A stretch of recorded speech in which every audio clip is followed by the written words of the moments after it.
պաշտոնակատար։ Պարոն Գաբրիելյան, ինձ ասում է, որ դե հիմա դուրս գանք մի 100 հոգու հեռախոս սպասարկվելու է այս Բաղրամյանի ալեհավաքով։ Շատ լավ, իհարկե սպասարկվելու է, բայց դուք ուշադրություն դարձրել եք, որ իրանք զանգ են ունեցել այդ ընթացքում։ Դուք նկատել եք, որ այդ օրը առավոտյան Հովիկ Աղազարյանը ինքն է զանգում Սլավիկին, եւ Սլավիկի հեռախոսը սպասարկվում է այդ ժամանակ Արմավիրում։ Հետո երբ որ իրանք հանդիպում են, Աղազարյանը ինքն է զանգում Սլավիկին, այսինքն մենք չենք ասում, որ այդ պահին Բաղրամյան փողոցով անցնող բոլոր անձանց ում հեռախոսները սպասարկվել են իրար հետ կապ ունեն։ Չէ, մենք ասում ենք Սլավիկը չի ստում սրա մասին։ Պարոն Աղազարյանը հետաքրքիր թեզ է բարձրացնում, ենթադրում եմ դա իրանց պաշտպանական տակտիկան է լինելու, որ այդ տարբեր աշոտներ են։ Մեկը աշոտիկ է, մեկը աշոտ է։ Չէ, դա նույն մարդն է։ Եվ ինչքան էլ փորձեն այստեղ այդ բառախաղը ստեղծել աշոտ-աշոտիկ։ Եթե դուք նայեք իրենց հեռախոսային խոսակցությունների բառացի վերծանումները, որոնք ես ուղղակի բառապաշարը հարիր չի ազգային ժողովի ամբիոնից հնչեցնելու, ինչքան էլ փորձել ենք, հա, ավելորդ բառերը մեջից բազմակետերով զտել, որպեսզի չվիրավորենք ոչ մի լսողություն։ Ամեն դեպքում այդտեղից ձեզ համար պարզ կլինի, որ Սլավիկն ինքն ասում է, որ Աշոտի ներկայությամբ Աղազարյանը չխոսեց, դրա համար ճիշտ է, որ Աշոտը սպասի մեկ այլ տեղում, եւ հետո հետ է գալիս, ասում է այսքան թիվ ուզեց, եւ մենք հաջորդ օրը պատրաստ, եւ մենք այդ բառը ընդգծել ենք խոսակցության մեջ եւ վերցրել ճակերտներում, պատրաստ պիտի գնանք իրեն հանդիպենք, եւ հանդիպումը կայանում է, եւ հանդիպման առաջին զանգը Պարոն Աղազարյանն է հնչեցնում։ Բացի դրանից, երբ որ վկայի կարգավիճակով պարոն Աղազարյանը հարցաքննվում էր, կտրականապես ժխտում էր, որ ՍԱՏՄ պաշտոնատար անձի հետ երբևէ որևէ կոնտակտ է ունեցել, բայց օբյեկտիվ փաստական տվյալները ցույց տվեցին, որ հեռախոսը զանգեր է ունեցել։ Դրա մասին երկու падգամավորներն էլ բարձրաձայնեցին իրենց ելույթներում։ Այսինքն այստեղ հատվածական եւ վերացարկված փաստական տվյալները իրարից որ ներկայացնեք, իհարկե ստացվում է, որ դե երկու հոգի իրենց համար խոսել են, չէ։ Երկու հոգի պայմանավորվել են, որ որոշակի առավելություն ստանալու դիմաց ազգային ժողովի падգամավորը պետք է իր պաշտոնեական լիազորությունները օգտագործի։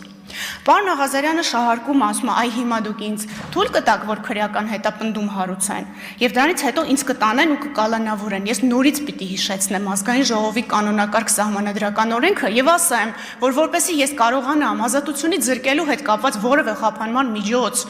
այո, դուք պետք է թույլ տաք, եւ եթե տեսնում եք,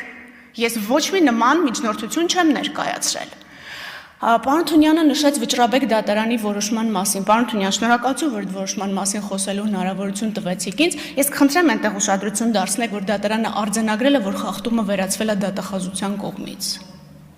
Ուղիղ արձանագրել է։ Եվ նաև արձանագրել է, որ մեղքի հետ կապված որևէ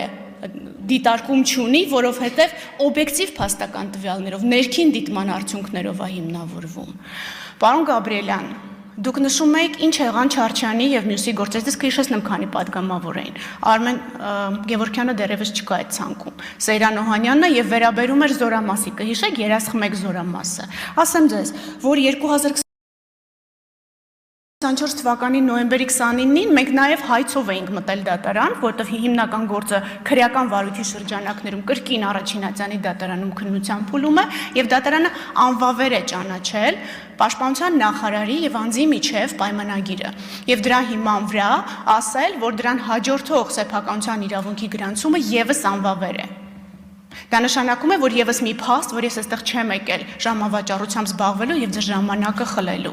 Արմեն Չարչյանի վերաբերյալ գործը, որը վերաբերում էր հաց բերողին, հիշեցնեմ ձեզ, երկու փորձաքննություններին էր վերաբերում դատաբժշկական, որոնք հակասում էին իրար։ Արմեն Չարչյանը չէր համաձայնվել, որպեսզի վաղեմության հիմքով վարույթը կարճվեր եւ պնդում էր դատաքննության։ Հիմա դատաքննությունը ընթանում է։ Իդեպ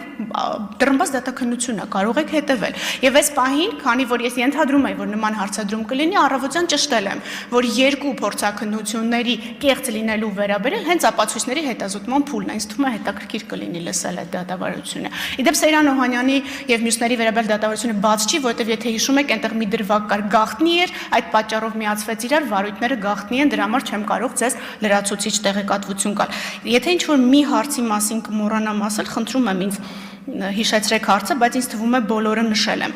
Պարոն Թադևոս Ավետիսյանը երեկ ասեց, ինչու անձը չի հարցաքննվել երկրորդ $23,000 կաշառքի շրջանակներում։ Նորից պետք է հիշեցնեմ, որ մենք իրեն կարգավիճակով պիտի հարցաքննենք, որպեսզի կարողանանք երաշխիքներ տալ եւ որպեսզի այդ ապացույցը հետագայում չկորցնենք։ Եթե մենք անձին մեղադրանքի շուրջ հարցաքննենք վկայի կարգավիճակով, դատարանը ասել է, որ սա անթույլատրելի ապացույց է, դուք մարդուն վկայի կարգավիճակով կանչել եք, փաստացի հետապնդում եք։ Դրա համար ես եկել եմ ստեղ առանց անձին ձեռք տալու, որովհետև այնտեղ ուղիղ տվյալ կար 23,000 դոլարի եւ 300,000 դրամի հափշտակներություն կաշառքի վերաբերյալ եւ այս պարագայում ես պիտի ստանամ կարգավիճակ, որպեսզի կարողանամ անձին եւ հարցաքննել եւ վստահաբար առերեսել։ Ինչ վերաբերում է չափերի հետ կապված, պարոն Գաբրիելյան, 8,000 դոլարի հանգամանքը ընդունում է պարոն Աղազարյանը, բայց մենք շարունակում ենք պնդել 23,000-ի փաստը, որովհետև հակառակ դեպքում, եթե պարոն Աղազարյանը ճիշտ է ասում, որ ինքը տարվա ընթացքում, պարոն Եղվան, ներողություն եմ խնդրում, եթե տարվա ընթացքում փոխառություններ է վերցրել, բոլորս պաշտոնատար անձինք ենք, այդ թվում պարոն Աղազարյանը,